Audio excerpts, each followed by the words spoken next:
ချိန်ပဲလို့စားကကိုချစ်တော်မှမတည်ရဲ့နေတို့တဲ့ရှမ်းတန်နေပြီးဆက်ချစ်တော်မယ်လေးလေးပြောရရင်ဘာမှမပြောဘူးလို့ကိုမြင်နေပါတဲ့ချစ်တွေလေဝနဲ့နဲ့လေးတွေမှာဆွေးစကားလုံးဟာတကယ်တော့တို့တွေသိမလို့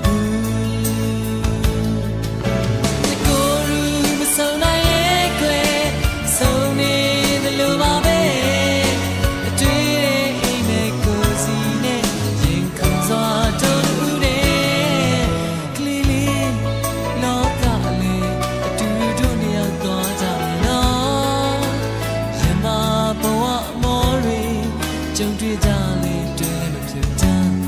တို့ချစ်တွေဟာအင်အားများဖြစ်မဲ့ကလေးလေးခွင့်မဲ့တယ်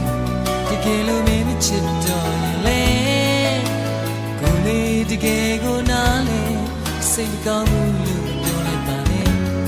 စကားလုံးဟာတကယ်တော့တို့တွေသိလို့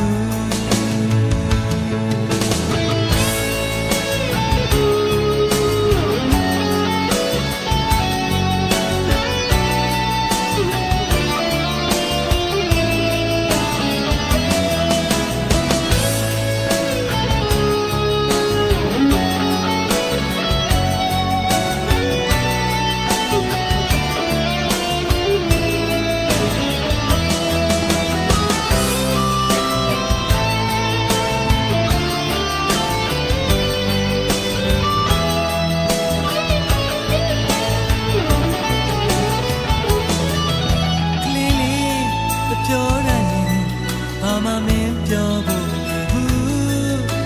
မြင်နေပါတဲ့ချစ်တွေနေဝန်နဲ့လေးမစဲစကားလုံးဟာတကယ်တော့တို့တွေသိလို့ဘူး